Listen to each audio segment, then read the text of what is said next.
National Resilience Minister Yitzhak Wasserlauf announced on Wednesday that he will advance legislation to make Zionism a guiding and crucial value in government decision-making.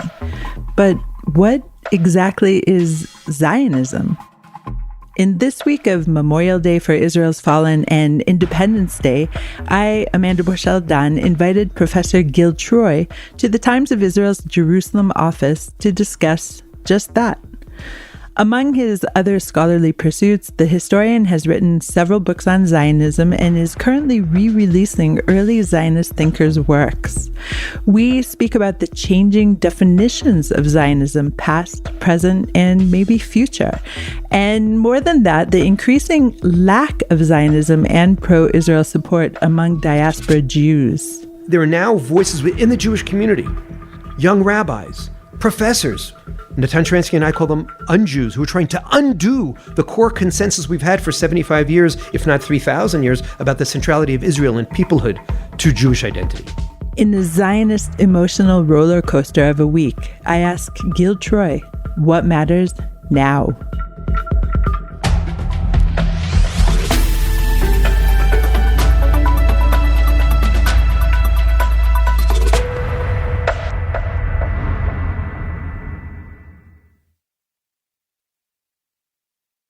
Gil, thank you so much for joining me today in our Jerusalem office.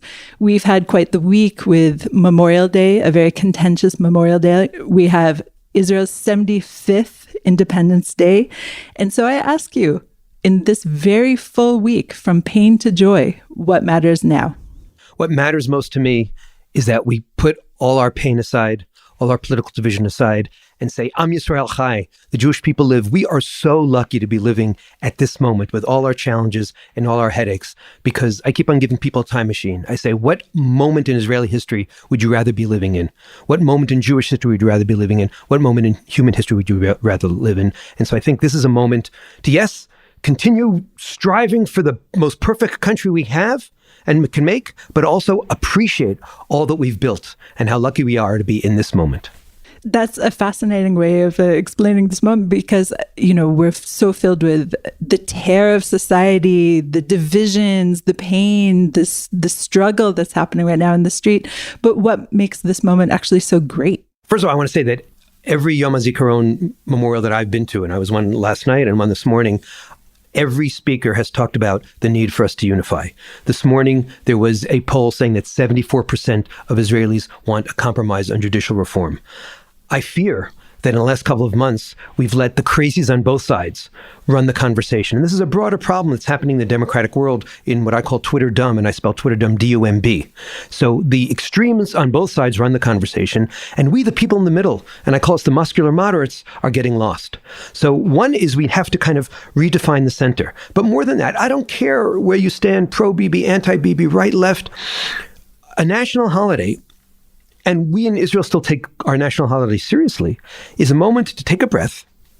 And I thought it was really moving when last week on Yom HaShoah, when I was in the shuk, just as the sirens went off, and I was with people from the right, from the left, religious, non-religious, frozen in time. Similar thing happened. I went to a community ceremony last night. This morning, I was with a group of youth at risk who were cleaning the cemetery before the siren. And then they were quiet for half an hour.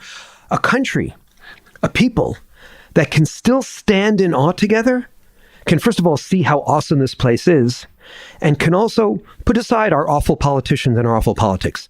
And that's the Zionist message, right? What's so interesting about Theodor Herzl is that Bibi Netanyahu in his memoir talks about how Theodor Herzl is the modern Moses. And when we had the cottage cheese protests, which we're now all nostalgic about because they seem much easier 10, 11 years ago, there were a bunch of people walking around with Theodor Herzl. Now, does that mean that Theodor Herzl is meaningless and he can be for the right or for the left? Perhaps. But also maybe Theodor Herzl, Yom HaZikaron, Yom HaAtzmaut, Israel Independence Day, all these Israel Memorial Day remind us that there's something bigger. We have enemies who remind us there's something bigger going on, but also we have a society, we have a story, we have an ideology that binds us, that keeps us together, that's way bigger than any one politician or one political challenge at the moment. Okay, I asked you here to speak about Zionism, among other things. So let's just first define the term. What is Zionism? I don't know. No, just kidding. So to me, Zionism is very simple. Zionism starts with three fundamental pillars. One, that we are a people, not just a religion. It makes us unique. Not better or worse than others, but we're this mix of religion and people. Two, we have particular ties to a homeland. Doesn't preclude others from having ties to that same land. And now I'm talking about New York, where I was born, where for $24, the Dutch bought Manhattan from the Indians, right? So you can have conflicting claims, but it is our homeland. And three, we have the rights, like 192 other countries in the United Nations today, to establish a state on that homeland. So it's Am Yisrael, the Jewish people, connected to Eretz Yisrael, the land of Israel, establishing Medinat Yisrael, the state of Israel. But that wasn't necessarily always the definition, was it? In fact, in the beginnings of Zionism, we weren't even sure if we were going to end up here. But what was the thrust of what the people were looking for who founded the Zionist movement? So the Zionist movement was the movement of Jewish national liberation to give us a home, to bring us home. But Theodor Herzl very quickly learned that, first of all, he said Zion is first a return to Judaism and to Jewishness before we even get to the land. But he very quickly learned in the Uganda crisis, but even before that, how central Palestine, how central Zion was to Zionism. It's inherent in the name itself. And so until 1948, the push was to solve the Jewish problem of homelessness and of persecution. Once we established the state, some people say, okay, so Zionism stopped in 1948. I said, no. Zionism was the movement to establish a Jewish state in 1948.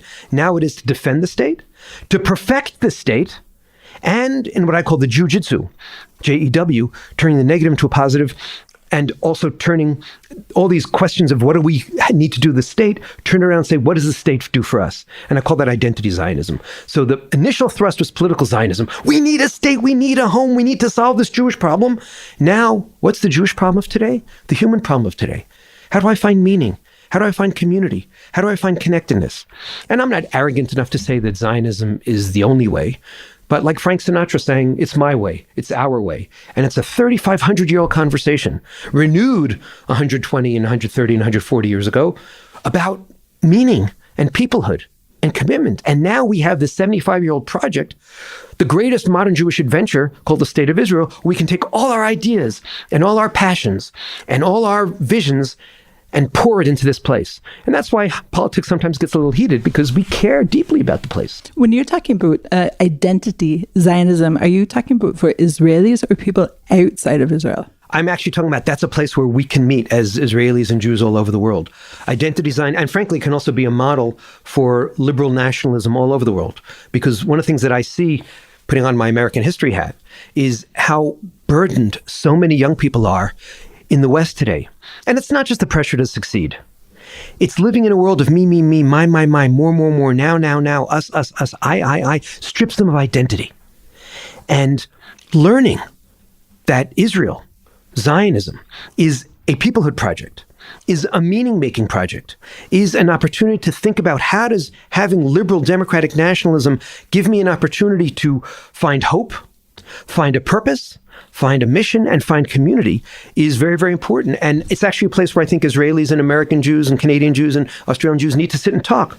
And we don't just talk. That's why we don't just talk about, what do we need to do for Israel? That's very, very important, of course. But what does Israel do for me?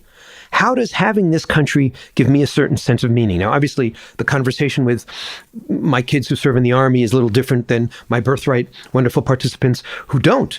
But what's actually really interesting is to sit with them at Har Herzl or in the Old City and get them seeing how much overlap there is and how much they can learn from one another and how much they can find inspiration from one another. What do you think that Herzl or some of the other early Zionist thinkers would have thought about what you're saying now about identity Zionism?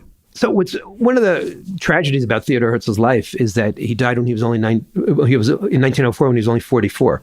And he was only an active Zionist for 11 years. And when I last year came out with this new edition of 3 volumes of Herzl's diaries and wrote an introduction to Herzl's life and then an introduction to each one of the 11 years that he was active, I realized that people love to take a moment from Herzl, a quote from Herzl, say, you see, not only Herzl thought this, but the Zionists thought that, and I, as a 23-year-old Zionist, think that too. And you realize that his diaries themselves were like an artist's equivalent of a political science sketchbook. Like, it was just a sketchbook, right? He was just sort of like tinkering, brainstorming. But he was on his own journey, and he himself realized that Zionism without identity, or you could say Zion without the I, isn't enough. that it isn't just this national project. It isn't just this refuge. Every Zionist thinker, whom I included in my book a few years ago called The Zionist Ideas, ultimately didn't just want a normal state. They wanted a deeply Jewish democratic state, which means a crazy state, but an idealistic state. And so I think that the old Zionists would say, of course it's part of it. Once we have the home in the homeland, then the next step is to find meaning and community and a mission. And the mission changes. So on the one hand, the mission is the same, which is making sure that we're safe. But Zionists at the end of the day weren't just worried about the Jewish body. They were always worried about the Jewish soul. And Herzl himself said that, oh my goodness, when I started bringing the Hanukkah into my home, having celebrated Christmas for many, many years, there's a beautiful story called the menorah. What happens the first time I bring in a Chanukiah, I light 2 lights. The next night, 3, 4, 5. And that becomes a metaphor for the more he got involved in Zionism, the more he got involved in Judaism, the more light came into his life. That's Zionism. That's identity Zionism. It's so fascinating. This morning, preparing for this conversation, I asked some of my children, what is Zionism? And I got really different answers. And surprisingly, the 17-year-old who's preparing to go into the army soon said, Judaism. I said, what? How could that be? We're from the secular Israeli home, and he calls Zionism Judaism. That speaks to me. It tells me that your idea of identity is actually really striking a chord to him. Do you think, however, that these other 80 thinkers that you had in your book, that they would agree with you too? So first, just to speak to your son's very interesting point, when I lived in Canada, and so you use a lot of winter metaphors, I was trying to explain the relationship between Zionism and Judaism, and I said that Zionism is kind of like the snow tires you put on Judaism. That Judaism is this vehicle which has been going on for 3,500 years, and all of a sudden, anti-Semitism and the need to find traction in the modern world made us realize that Judaism wouldn't just survive. And when we get back and when you read the Bible, you realize from the very start, A, we are a people, but B, also we are tied to this particular homeland, right? And so we have now movements sometimes in America where American rabbis say, oh, we don't want this Israel stuff, we're diasporists. I say, okay, great. Let's have holiday after holiday and take the Israel, take the peoplehood, take the things that come from the land out of the holiday. So you have to give up on apples and honey, and you have to give up on the Avodah service, the central service of Yom Kippur, and. You can't do it. So yes, in the modern world, Zionism became the snow tires to give Judaism traction in the modern world. So it's still deeply Jewish, and Zionism is the Jewish movement of national liberation to establish the democratic Jewish state. I actually think most of the Zionists in the Zionist ideas, and most Zionists back then would say, great. There was this thinker, not a Zionist thinker, Abraham Maslow, who talked about the needs hierarchy, right? And the needs hierarchy is you first start with survival. Food, clothing, shelter. But then you work your way up. And if we're lucky enough to not only be worrying about our enemies, and we still have them, but also be worrying about what he called self-actualization, which is identity, which is dreaming, which is making dreams come true, that's what Zionism is all about. So yes, Zionism is about taking responsibility and solving problems. But the biggest problems of today's world, thank God, most Jews today wake up in the morning and most of us are safe. Most of us are prosperous. Most of us are free. We take that for granted, but it's a historic miracle. We need meaning. We need community. We need mission. I see this with my birthright participants. So many of them are wonderful people, but they've been raised to be nothings. And when they come here and they have an opportunity to be a something and be a part of something, you can see it in their eyes. They're so excited. You're giving them a something for 10 days, these birthright participants. How are they bringing that back? How are they continuing their Zionism in America, shall we say, that is increasingly hostile to the idea of Zionism, equating it with racism, with colonialism, great buzzwords of today? How do they manage that? For my kids, because I've been involved with Birthright for many years as the chairman of the education committee and been on many Birthright groups, couldn't believe that Birthright was only 10 days. They just assumed it was 2 months, 3 months, 6 months, because you see the transformation, especially because we speak to them at the end and they're so excited. But that actually shows, it gets to the deeper issue you're talking about.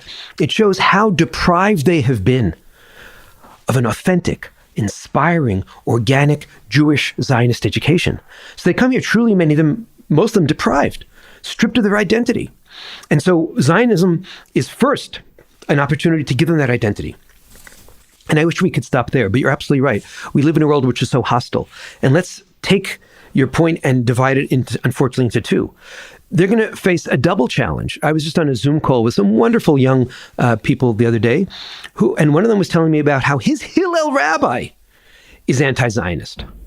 So I grew up in a world where the old people, the grown-ups, if you will, the rabbis, the professors, the teachers, the administrators were all super Jews. And now we're seeing, I'm speaking to a 22-year-old student at a Boston area college. I don't want to get into the details of who or where.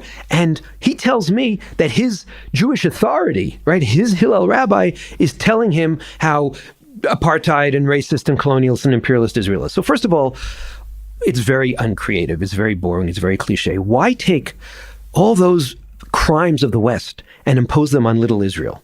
It's actually a form of cultural imperialism. And I can smell the need on the part of some progressive Jews to fit in with the other progressives, join the gang. So if we can attack America for it, we can attack the West for it, let's attack Israel too for it.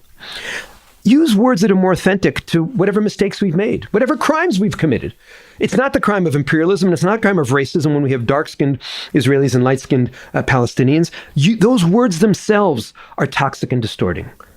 So our birthright participants often come back with a double problem. One is there are now voices within the Jewish community, young rabbis, professors, Natan Sharansky and I call them unJews, who are trying to undo the core consensus we've had for 75 years, if not 3,000 years, about the centrality of Israel and peoplehood to Jewish identity. And then they have the greater hostility of Israel becoming, especially, I'm sorry to say, once upon a time, you could find more Republicans who were anti-Zionist. Today, anti-Zionists in America have a home in the Democratic Party. And still, the Democratic Party is mostly pro-Israel. But we see this growing group, and we don't see people like Joe Biden calling them out and taking them on. And so it's a problem. But you know what? I say to them, look at these heroic soldiers. Think on a day like today of Memorial Day, of what so many people have sacrificed to have this state. If you have to sacrifice a little bit of popularity, sacrifice a little bit of comfort, but wake up in the morning and look at yourself in the mirror and know that you've done good, that you've stood up for yourself and your people. To me, that's no choice. That's what I did. I was happily an American historian with a name like Gil Troy, happily fitting in. And when I saw the hostility to Israel on the McGill campus and to Zionism on the McGill campus in Montreal, I had no choice but to stand up and say, I'm a Zionist too. I'm going to come out of the closet and stand strong. And from that, I've gotten so much meaning, so much inspiration, so many good friends, and so many great opportunities. And I wouldn't have wanted to sacrifice my soul just to fit in. It's not worth it. So many comments on what you just said. Number one, it's shocking to me that you felt like you had to come out of a closet to be a Zionist. But I want to drill down on the idea of the unJew. Don't you think that people in the diaspora can be fully Jewish and not be Zionist? It's possible, but it's really, really, really hard. I think Natan Sharansky, the great Soviet Jewish refugees, points out that in order to stop assimilation, you need one set of brakes and another set of brakes. You need God or Zionism. And if you try to take God and Zionism out of the equation, it's really, really hard to have Judaism. So theoretically, could I create a construct where Israel isn't so central? Perhaps. But two things. First of all, nearly 50% of the Jewish people in the world today live in Israel. So to simply wash your hands of half the Jewish world is an act of selfishness. It's an assault on the sense of community, which is not the way we do things as Jews. We care about one another. We take care of one another. More than that, I was saying earlier, to try to take out the centrality of Israel and Zionism to modern Judaism, let alone to ancient Judaism, is to distort it. So yes, could I still have my iPhone if I took the SIM card out? Perhaps. But I think that Judaism, Zionism, peoplehood, the sense of oneness that we have, which are these core Zionist ideals, are so much a part of Judaism that the Judaism that they're trying to create is a distorted Judaism. And it's a Judaism, frankly, that is following a bizarre form of Protestant Christianity, which itself is a distortion. And it's an attempt to kind of create this fake progressive American religion that just doesn't work. And we see it. It doesn't pass on to kids. What excites kids is when they come on birthright. What excites kids is when they see this amazing place. What excites kids is when they're part of this broader family called the Jewish people. There have been, of course, accusations of an Americanized Protestant form of Judaism in the past. And I'm thinking, of course, about the Pittsburgh platform, which came out very anti-Zionist. Why did the reform movement change its tune? And do you think it's just basically not perhaps at the leadership level, but at the grassroots level, starting to change it back? In many ways, I have much more faith in the grassroots than the leadership. I see too many young leaders stuck in these abstractions and cut off from the real blood and heart and soul of Judaism. And yes, in my book, The Zionist Ideas, I made a very clear point to include in my section on religious Zionism, not just conservative rabbis, but reform rabbis.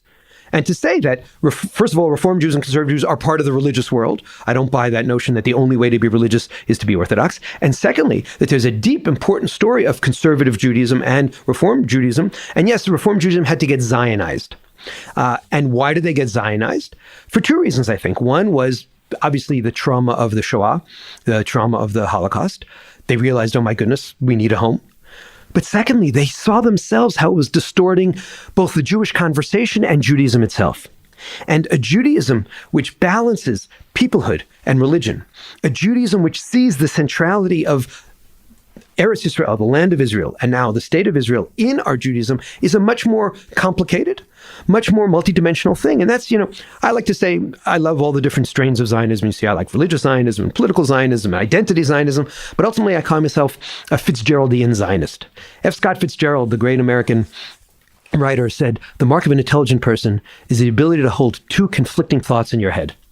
And I think as we navigate modern Israel, as we navigate modern Zionism, as we navigate modern Judaism, we're jugglers. We're holding different thoughts in our heads. And the people who I've learned most from over the years are not the simpletons, not the extremists. It's the people who are living in different worlds, trying to cross wires, trying to bring things together. I think that's what we do really well in Alt Neuland, Old New Land, here in Israel every day. I think that's what modern, creative, exciting Jews do when they live in Australia or the United States or Canada, have very American, very Canadian, very Australian lives, but also very Jewish lives. And I think that's the exciting thing about living in the modern world. We can be jugglers and we don't have to be fanatics.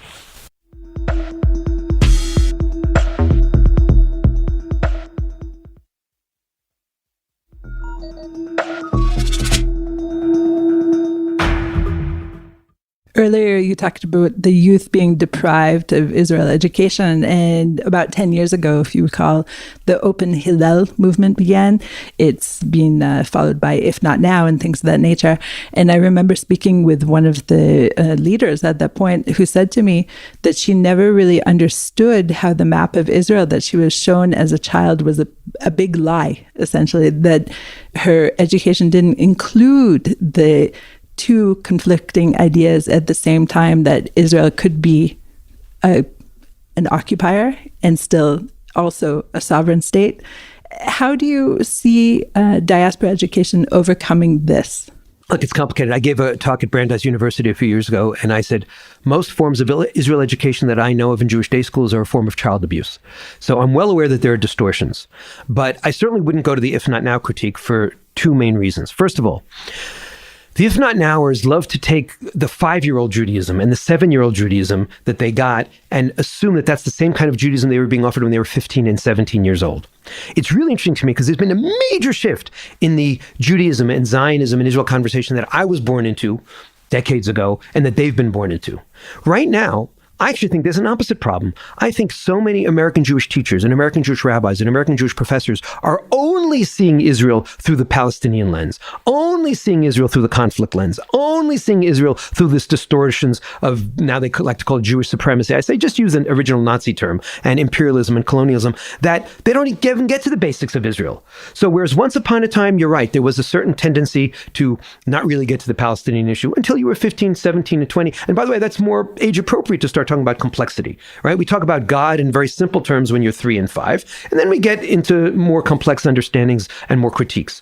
So they distort what's actually really happening. So my pushback is, in Birthright, we work really, really hard to make sure that there's time to talk about what we call geopolitics. We don't like to talk about it only in the terms of Arab-Israeli conflict, because that puts Arabs constantly in conflict. And we have 20% of our countries who are fellow citizens. So we're very careful with our language, but God forbid that somebody should come on a Birthright trip after 10 days and not understand that there's complexity here, that there's a Palestinian issue here, that there's two people in love with the same land. So even to have the most basic propagandistic credibility, you have to acknowledge complexity. So I think, A, it's a distorted critique, but B, I think right now we need a new rebalance. The balance we need is start with the basics. Start with we, a people, not just a religion. 2, ties to a particular homeland. And 3, the right to establish a state on that homeland. I know I'm being repetitive, but education is repetition. I like to call that my Zionist trinity, or the Jewish people's trifecta. These 3 great things we've got. Why are we running away? Why are we cutting one off for the other? I was just reminded the other day, I was in the Jerusalem Old City, and there was a trumpeter playing, with his hat out. And somebody walked by, some American kid, and he said, wow, a trumpet in Israel? Who would have thought that?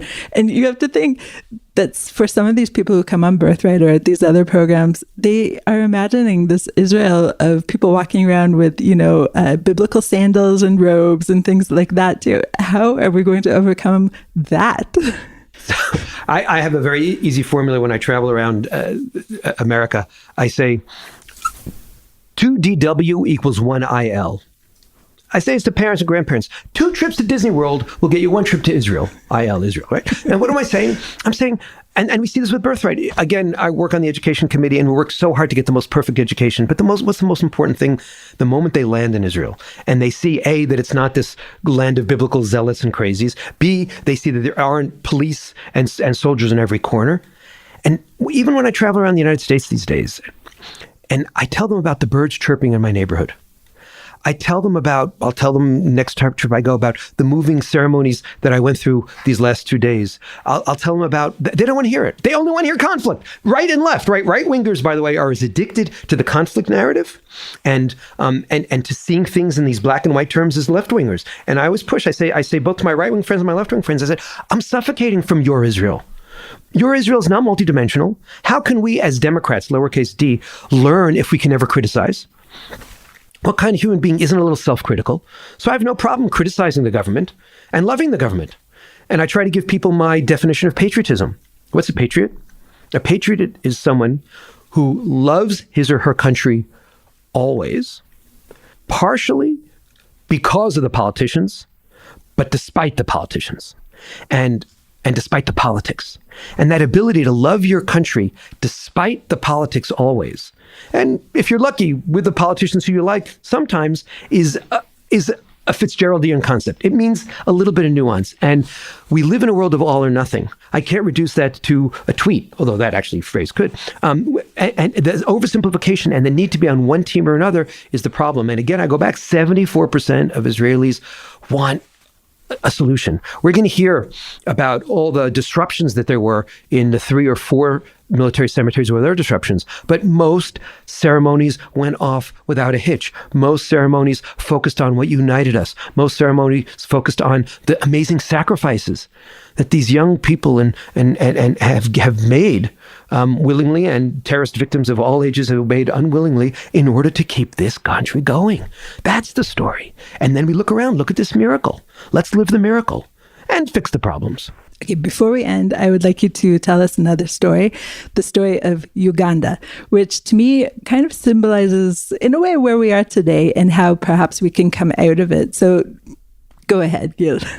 So look, I think it's very important that we actually go back to many points of tension and remember that A, we're disputatious people, and B, we've had ruptures. So Theodor Herzl, who again is very much an outsider, and people like Ahad Ha'am, who've been at the Zionist game for much longer and are much more literate Jewishly, look at him as a bit of an outsider. He's traumatized in 1903 by the Kishinev pogroms. The Kishinev pogroms, 43 people are killed. Now, post-Holocaust, we have an instinct to almost put that word only in for it, right? But 43 souls were murdered, and hundreds of women were raped, and thousands were abused. That trauma said to him, you know what? I'm on this long-term plan to find a Jewish state. But if there's a chance to go somewhere else, maybe we should take it. And lo and behold, the British, in their way, are offering a little piece of what's called Uganda, but it's really the Kenyan highlands. And he says, maybe we have to take this. And so he brings it to the 6th Zionist Congress, and poof, explosion. Now, some people say, oh my goodness, Zionism almost ended that day. I say in many ways, Zionism began that day. Because when you're passionate enough to start yelling and screaming, when you care enough to walk out and to even get a little bit of violence, then it shows you got skin in the game. And at that moment, the Zionist movement grew up. And Theodor Herzl himself backpedaled a little bit. Although again, he had seen it as a trial balloon, as a temporary situation. And he'd seen as he grew deeper into his Zionism, how central Palestine was and how central Zion was to Zionism. But he made sure at the end to get up and say, in his awkward Hebrew, if I forget thee, O Jerusalem, may my right hand lose its cunning. And so the story of Uganda, on the one hand, does show that there were moments in Zionist history of rupture. There were moments of Zionist history of saying maybe we don't need Palestine. But at the end of the day, Zionism came back, rebuilt their community, focused on Palestine, and understood one people, one land, one nation, and today one state. And that took years. That I think is amazing as well in our culture of 24/7 news headlines. This conflict took years and was resolved. And years later, Chaim Weizmann, who has many of the best lines in Zionist history, was asked by a British lord, why do you need that place, Palestine? We have so many other places here, and that we, many of the lands we can give you. And Chaim Weizmann said, well, I know every Sunday you wake up and you go 20 miles to visit your mother. There's so many other old ladies around in your neighborhood. Why don't you visit them? And it was a beautiful way of saying, it's ours. This is a part of our story. You know what it is to walk around Jerusalem, the old city, as you mentioned, the new city, and understand our scientists are counting in nanoseconds. As an American historian, I count in decades. We go to England, we count in centuries. And in Israel, we count in millennia and in eternity. What a gift. What a gift to be as modern as we are, as startup nation as we can be, as futuristic as we can be, but also be rooted in the story of a people in love with the land, lost, humiliated, beaten up, coming back to their land, coming back to their people, coming back to their language, and creating this miracle. I feel really lucky to be a part of it. Amen. Thank you, Gil. Thank you. Chag Sameach. Chag Sameach. בארץ ישראל קם העם היהודי. בה עוצבה דמותו הרוחנית, הדתית והמדינית. The State of Israel was officially born after this speech by First Prime Minister David Ben-Gurion. But it sure seems these days that the labor pains are continuing. Is what we're experiencing now just another contraction, a conflict over ideology that the people of Israel will overcome, just like so many before it? And if so, will we still have the backing of a next generation of diaspora Jews? Sorry, this week I only have questions, no answers. This podcast was produced and edited by the Podwaves. Have a comment about this or other episodes of What Matters Now? Email us at podcast@timesofisrael.com. Look for more What Matters Now episodes and subscribe wherever you find your podcasts. Until next week, Shalom.